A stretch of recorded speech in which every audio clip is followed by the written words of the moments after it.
जब आप स्ट्रेस में होते हैं तो स्ट्रेस एक ऐसा एलिमेंट है, एक ऐसा फैक्टर है जिसकी वजह से आप बहुत सारी ऐसी चीज़ें हैं जो कि आप जो डिसीजंस आप नहीं लेना चाह रहे हो तो आप डिसीजन लेते हैं। एंजाइटी अगर बहुत ज़्यादा हो जाए तो वो कन्वर्ट हो सकती है डिप्रेशन में भी। डिप्रेशन वो चीज़ है या गम का एक पीरियड है वो प्रोलॉन्ग कर जाए एटलीस्ट 4 वीक्स के लिए। मैनिक डिप्रेशन वो स्टेज होती है जिसमें इंसान बिल्कुल अपने होशो हवास खो बैठता है। सब्सक्राइब करें और बेल दबाएं ताकि कोई खबर रह न जाए। अस्सलाम वालेकुम मौजूद ख़वातीन हज़रात, आप देख रहे हैं बोल न्यूज़ और मैं हूं वक़ार हैदर ज़ैदी। नाज़रीन इकराम, आज से कुछ दिन कबल एक वाक़या पेश आता है कि जिसमें एक शख्स इस कदर ज़हनी दबाव का शिकार होता है कि वो अपने खूनी रिश्तों का कत्ल कर देता है। ऐसी क्या वजूहात होती हैं कि इंसान इस हद तक ज़हनी दबाव का शिकार हो जाता है कि वो अपने घर वालों का कत्ल कर देता है? इस मौजू पर बात करना इंतहाई ज़रूरी था और इस पर बात करने के लिए आज हमारे साथ मौजूद हैं जनाब असद ज़िया साहब। हम सर के पास चलते हैं और सर से पूछेंगे कि क्या क्या वजूहात हैं और क्या क्या अलामात होती हैं जब इंसान किसी ज़हनी दबाव का शिकार होता है और कब उसने किसी साइकोलॉजिस्ट से रब्ता करना होता है। अस्सलाम वालेकुम सर। वालेकुम सलाम, कैसे हैं आप? अल्हम्दुलिल्लाह सर, सबसे पहले तो बहुत शुक्रिया आपने हमारे लिए वक्त निकाला। सर मैं सवाल की तरफ आता हूँ कि वो क्या वजूहात होती हैं कि इंसान इस हद तक ज़हनी दबाव का शिकार होता है कि वो अपने खूनी रिश्तों का कत्ल कर देता है? क्या वजूहात हैं इसकी? अच्छा देखिए, इसके अंदर हमें 2-3 चीज़ें जो है ना वो देखनी पड़ेंगी थोड़ी सी। नंबर 1 इज़ जब आप स्ट्रेस में होते हैं तो स्ट्रेस एक ऐसा एलिमेंट है, एक ऐसा फैक्टर है जिसकी वजह से आप बहुत सारी ऐसी चीज़ें हैं जो कि आप जो डिसीजंस आप नहीं लेना चाह रहे हो तो आप डिसीजन लेते हैं। But at the same time stress ज़रूरी भी है, क्योंकि अगर आप स्ट्रेस नहीं स्ट्रेस में आप इंपॉर्टेंस नहीं दे रहे स्ट्रेस को, so you won't be able to perform well. एक छोटी सी बात मैं आपको बताता हूँ कि अगर आपके पास स्ट्रेस नहीं है ज़िंदगी में तो आपकी ज़िंदगी बिल्कुल जो है वो एक बिल्कुल डल सी हो जाएगी, बिकॉज आपको रिस्पॉन्सिबिलिटी की जो है अहमियत नहीं पता लगेगी, आपको इसकी इंपॉर्टेंस नहीं पता लगेगी। लेकिन वही स्ट्रेस अगर आप बिल्कुल सर में अपने क्लाउड बना लेंगे, जिसको हम साइकोलॉजी में कहते हैं कि क्लाउड बना लिया, ठीक है, तो वो फिर होगा क्या, जिसको हम कहते हैं कि हावी कर लेना, तो वो स्ट्रेस आपके लिए फिर नहायत ही नुकसानदेह हो सकता है। सो डिप्रेशन एक ऐसी चीज़ है, डिप्रेशन एंजाइटी एक दोनों ऐसी चीज़ें हैं जो कि नॉर्मली इंसान को हो जाती हैं। एंजाइटी का आपको अंदाज़ा होगा, कभी हुई है एंजाइटी? कभी अक्सर व बेशतर। अच्छा, सो एंजाइटी होना इंसान का जो है एक फितरी अमल है, ठीक है। बीइंग एंग्शियस, जिसको हम कहते हैं कि एंग्शियस होना एक फितरी अमल है, लेकिन यही चीज़ अगर बहुत ज़्यादा होने लग जाए तो वो फिर मैनेज करना मुश्किल हो जाता है।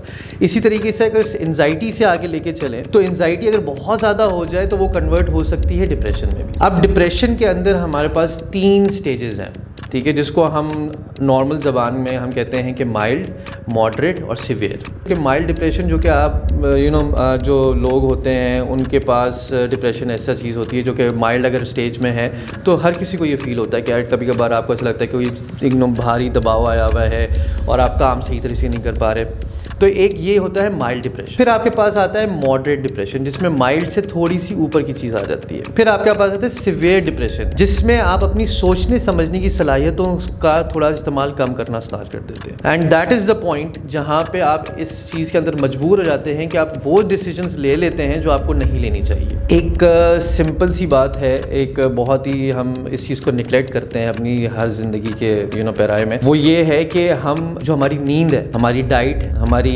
वर्जिश है, जिसको अंग्रेज़ी में कहते हैं फिजिकलिटी, वो ज़िंदगी से ख़त्म होती जा रही है। सो फिजिकलिटी जो है यानी कि चलना फिरना, फंक्शनैलिटी जो इंसान की, वो ख़त्म होती जा रही है। जब ये चीज़ ख़त्म होगी तो आपकी स्लीप पैटर्न जो है अफेक्ट होता है। तो आपकी जब स्लीप डिस्टर्बेंस आती है तो ऑटोमेटिकली बंदा स्ट्रेस में आता है। हर चीज़ जो है कनेक्टेड है, स्ट्रेस में आएगा, जब स्ट्रेस ज़्यादा लेगा ऑटोमेटिकली वो क्लाउड बनेगा, जब क्लाउड ज़्यादा होगा तो वो ये एंग्शियस फील करेगा, आपको हर चीज़ से जो है घबराहट होगी, तो वो घबराहट इतनी बढ़ जाती है कि आपका डिप्रेशन का क्लाउड बन जाएगा। फिर जब डिप्रेशन का क्लाउड बनेगा तो आपके पास 3 स्टेजेस आएंगी जो मैंने आपको अभी बताई, और ये हर चीज़ कनेक्टेड है और वहाँ पे फिर प्रॉब्लम्स आते हैं। बहुत दफ़ा ऐसे केसेस होते हैं कि इंसान इतनी ज़्यादा डिप्रेशन में आ जाता है, उसको नहीं समझ में आती कि उसके लिए क्या सही है और क्या गलत है। तो आपने केस मुझे बताया कि एक इंसान इतना मजबूर हो गया कि उसने अपनी फैमिली मेम्बर्स को ख़त्म कर दिया। इंसान को किसी चीज़ के ऊपर बाय डिफ़ॉल्ट काम करना पड़ता है, क्योंकि ये हमारी रिक्वायरमेंट है, ठीक है। अगर आप 2 दिन तक खाना नहीं खाएंगे तो आपकी जिस्म है, आपकी बॉडी जो है वो चीख चीख के बोलेगी कि मुझे खाना दो, और फिर भी नहीं खाएंगे आप, तो आप क्या कर रहे हैं, आप एक नेचुरल जो आपका क्या कहते हैं फंक्शन है उसको आप रोक रहे हैं। जब आप उसको रोकेंगे तो कहीं ना कहीं तो प्रॉब्लम आएगी। अच्छा, मैंने आपको 3 स्टेजेस बताई कि जिसमें माइल्ड है और जिसमें मॉडरेट और सीवियर है। इसको अगर मैं और साइकोलॉजी की ज़बान में आपको बताऊं तो हमारे पास एक्यूट डिप्रेशन होता है, क्रॉनिक डिप्रेशन होता है और एक होता है मैनिक डिप्रेशन। मैनिक डिप्रेशन वो स्टेज होती है जिसमें इंसान बिल्कुल अपने होशो हवास खो बैठता है, बट वो जो शख्स है बेसिकली उसका स्ट्रेस का लेवल इतना ज़्यादा हो गया है कि वो मैनिक डिप्रेशन के अंदर आ गया है। तो जब ये स्टेज आ जाती है तो इंसान मजबूर हो जाता है, उसके होशो हवास जो होता है उसके हाथ में नहीं होते, फिर मजबूर हो जाता है और मजबूर होने के ऊपर जो है फिर कुछ भी वो कर सकता है। अच्छा सर, मुझे अब ये बताइएगा, क्योंकि मैं ख़ुद भी तालिब इल्म हूँ, तो आपके पास काउंसलिंग के लिए कुछ तालिब इल्म भी आते होंगे, उनके क्या क्या मसाइल होते हैं, इम्तिहानात की उनको कोई फ़िक्र होती है? बिल्कुल होती है। बहुत सारे ऐसे स्टूडेंट्स आते हैं जिनको, बहुत सारे ऐसे स्टूडेंट्स भी आते हैं वो कहते हैं कि जी सर मैं जो हूँ फ़ेल हो गया हूँ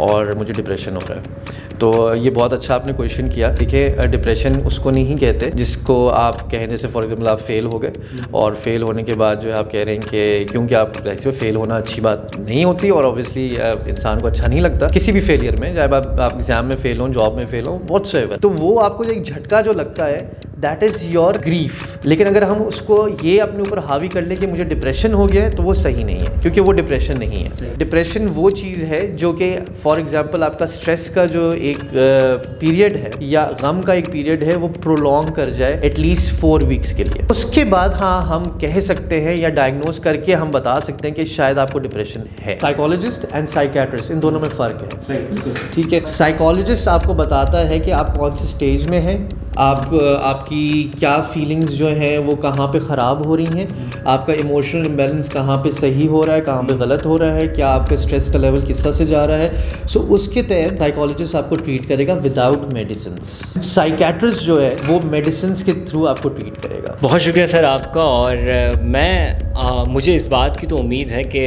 जो बातें सर ने बताई हैं आपको बड़े अच्छे से समझ आ गई होंगी, और जो साइकियाट्रिस्ट और साइकोलॉजिस्ट का जो फ़र्क बताया है ये भी आपको पता चल गया होगा। सर बस एक आखिरी सवाल मैं आपकी जानिब लेके आऊँगा और इसी से फिर हम प्रोग्राम को अख्ताम की जानिब लेके जाएंगे।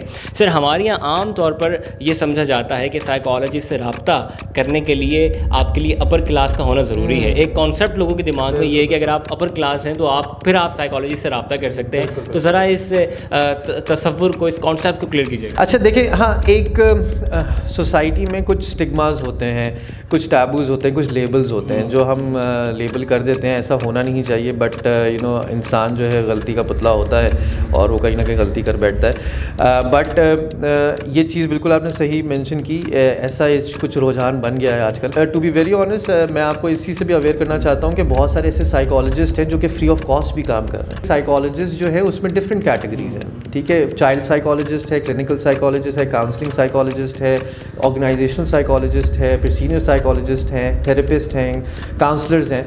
इन सब की अपनी अपनी कैटेगरीज हैं। अगर बल्कि इनफैक्ट साइकोलॉजी तो एक ऐसी एक फील्ड है, एक ऐसा ऐसी डेजिग्नेशन है जिसमें अगर आप हमारे पास जैसे कोई नीडी पर्सन आता है और कोई ऐसी इमरजेंसी आ जाती है तो हम उस चीज़ को पहले केटर करते हैं, हम फीस का नहीं पूछते। सोसाइटी में बिल्कुल आप सही कह रहे हैं, थोड़ी सी एक स्टिग्मा सा बन गया है, एक थोड़ी सी इंप्रेशन सा बन गया है कि साइकोलॉजिस्ट जो हैं वो सिर्फ अपर क्लास के लिए हैं, जबकि ऐसा बिल्कुल भी नहीं है। बहुत शुक्रिया सर आपका, और हमें उम्मीद है कि आपको आज का प्रोग्राम बहुत पसंद आया होगा। हमारी कोशिश यही होती है कि आपको ज़्यादा से ज़्यादा उन लोगों से मिलवाया जाए कि जिनके अपनी फ़ील्ड में बहुत तजुर्बात हों, और असद ज़िया साहब हमारे साथ मौजूद थे। आप मुख्तलिफ़ जामियात में लेक्चरार के फ़राइज़ भी अंजाम देते आ रहे हैं। सर बहुत शुक्रिया आपका, आपने हमें अपने कीमती वक्त से नवाजा।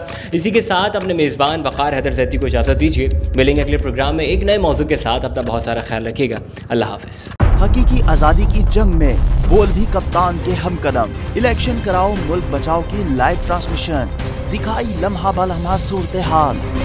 रील और रेटिंग में भी बोल न्यूज रहा नंबर 1। सब्सक्राइब करें और बेल दबाएं ताकि कोई खबर रह न जाए।